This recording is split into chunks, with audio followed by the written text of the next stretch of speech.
呢個 program 係咪真係可以刺激翻成個樓市？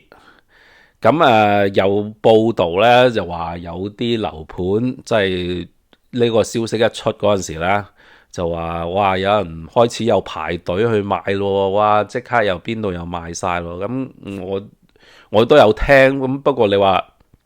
我又抄唔到係邊個，咁我覺得都會有啲嘅，同埋嗰個樓盤係咪幾多個單位剩啊嗰啲咁樣，咁同埋我覺得呢樣嘢點都會有啲人覺得哇真係話我係咪都係諗住買新屋噶啦？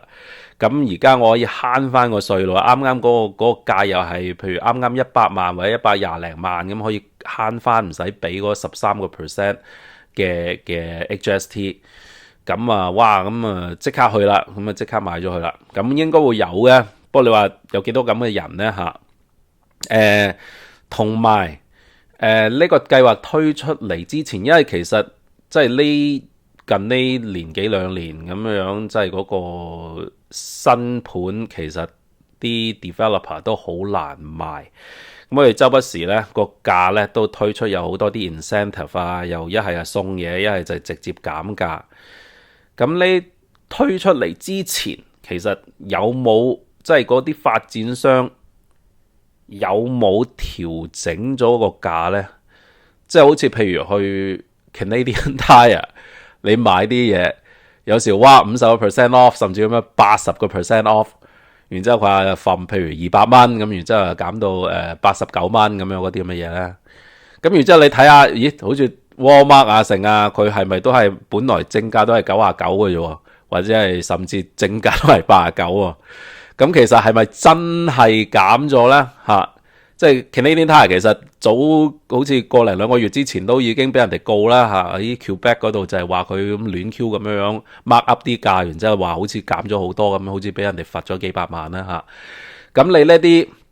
即係新樓嗰個價嗰個發展商會唔會即係推之前又已經加咗價，加完加罷完就慳翻你 HST， 其實 at the end 分鐘仲貴過你可能早幾個月或者上年，因為佢哋有可能有啲 incentive 啊，又成有啲 free upgrade 啊，或者淨減價咁樣，咁會唔會整體嚟講嗰個價可能仲平啲咧咁呢啲就真係 individually 要自己去 check 下啦同埋我覺得而家買屋嘅即係多數係用戶啦，同埋而家去買嗰啲人咧，比起即係早幾年啊咁樣好多，即係個個都湧晒落去買嗰批人咧，係聰明啲啊，同埋 more informed experience 啲。你所以唔係咁容易咧，係可以即係trick 到佢哋嘅即係有時呢啲嘢，因為其實都有報道啦，即係有啲媒體都有講，其實呢個 program 其實大部分唔係話幫買家即係平啲賣屋，雖然佢係咁講啦，就係話又點樣我哋又即係 push 呢個一個 big sector， 我哋要盡量 promote。咁其實係佢就係 push 呢個 sector， 然之後佢話幫呢個即係全城係幫呢個消費者，其實就唔知係咪啦，因為佢哋就係講就係其實呢樣嘢係一個即係 indirect， 即係間接上咧就係幫呢啲發展商係賣貨即係整呢個即係咁唔收佢呢個稅，咁即係發展商咁佢其實係咪個稅就算收咗唔收都係俾政府噶嘛？咁嗰個價咧都係賣嗰個價噶啦，即係發展商，咁所以就即係 pass on 呢個 help， 即係嚟幫啲發展商嚟賣，即係賣盤早啲 unload 佢哋嗰啲即係啲貨源。咁any case 咁。你如果係發展商，佢係 keep 住嗰個 original 嗰個 price 嘅，咁 OK 啦。不過如果個發展商係加翻佢原本嗰個價，因為講真佢，譬如你本來唔係咁樣嘅樓市，可能佢係賣130萬，咁佢曾經可能自己都要割價割到差唔多100萬咁樣啦。咁而家有翻呢個，咁佢又去翻130萬。咁其實你係咪真係消費者可以慳到咧咁所以同埋呢樣嘢咧會刺激二手樓市，即係個 resale market 喎，即係你唔理佢係咩價啦，即係佢發展商係咪真係減或者點樣，係咪真係可以平咗啊？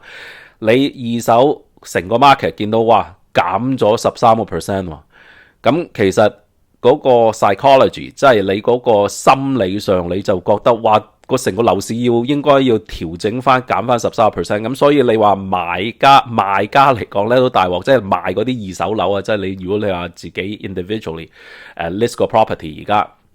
你同區或者即係附近啦嚇，咁有一個新盤，咁佢話有個13% HST rebate。咁你好多買家個心理上都諗住，佢唔理你咩啦，佢就覺得即係總之係對佢有着數嘅嘢，佢就會向嗰邊諗噶啦。就咁你應該都要減翻13%，我 at least 調整翻我份即係早排咁樣個價。同埋而家始終個樓市個前景咁又即係伊朗打仗啊成啊，咁啊即係點都唔係話真係特別好啦嚇，即係嗰個對嗰個樓市前景。咁所以如果你話係買家嚟講，佢會咁樣諗。咁你如果你係放緊你層二手樓嘅，你冇咁嘅，即係你話哇咁即係我點我都企硬噶啦，我點都唔再減噶啦。咁不過你連新樓都平咗啦，咁你咪即係咪企喺度咯嚇。咁啊，係咯，即係呢個政策，咁啊睇下佢嗰個即係效應有幾大啦，即係會唔會啊，真係可以刺激翻成個樓市？我本人覺得就唔係太大作用，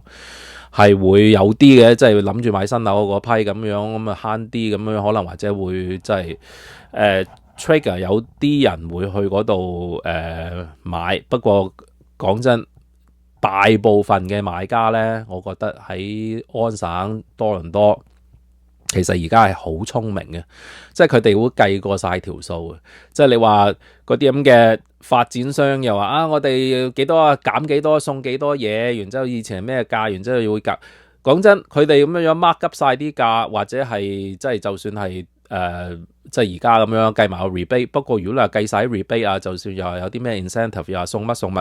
個價始終都係太貴啦。其實可能都未必有人買嘅嚇，因為大部分我覺得而家喺市場買嘢嗰批人其實係好聰明，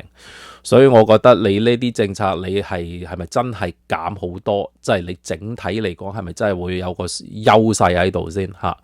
不過你 psychologically，我覺得喺心理上已經整到好似話哇，政府都要咁樣嚟推呢啲嘢，咁即係話個市真係好唔鬼掂。咁所以你二手市場嗰個影響咧，其實都會喺度，即係話啊，整體都要減一橛噶啦嚇。即係如果唔係，你點同啲新樓嚟冚咧嚇？咁啊，今日講住咁多先啦。咁啊，希望大家可以 like and comment 同埋 subscribe 同我哋個 channel。多謝大家。